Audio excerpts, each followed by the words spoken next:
Ladies and gentlemen, good afternoon. First of all, I would like to congratulate the COMELEC for a job well done. A very successful 2025 midterm elections.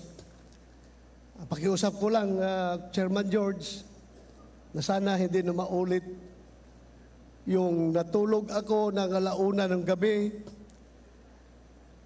20 million na yung boto ko. Paggising ko sa umaga, naging 16 million. Sabi ko, ninakawan ata ako ng 4 million votes Pero you explained it properly, you explained it professionally, so maraming salamat for that clarification. I would also like to congratulate my Duterte PDP party mates for fighting a good fight. Marami akong natutunan sa inyo. Philip Salvador, Jimmy Bundok, JB Hinlo, Raul Lambino, Vic Rodriguez, Doc Maritis Mata, and Pastor Apollo Kibuloy.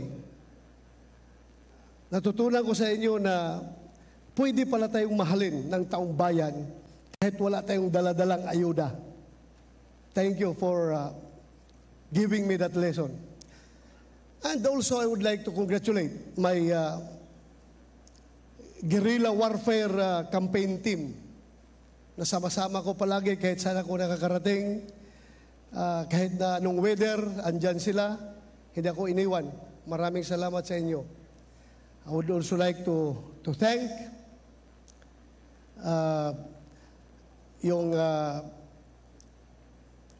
more than 20.7 million Filipinos na patuloy na naniniwala at sumusuporta sa akin. Alam ko po, yung botong binigay nyo sa akin, yun po ay protest vote sa kinahinatnan ng ating dating Pangulong Duterte. Kaya nasaan ka man ngayon, President Duterte, sir, I dedicate this victory to you. Maraming salamat po. At kay Vice President BP Sara, maraming salamat sa iyong patuloy na encouragement and motivation na binibigay sa amin. Thank you for the inspiration.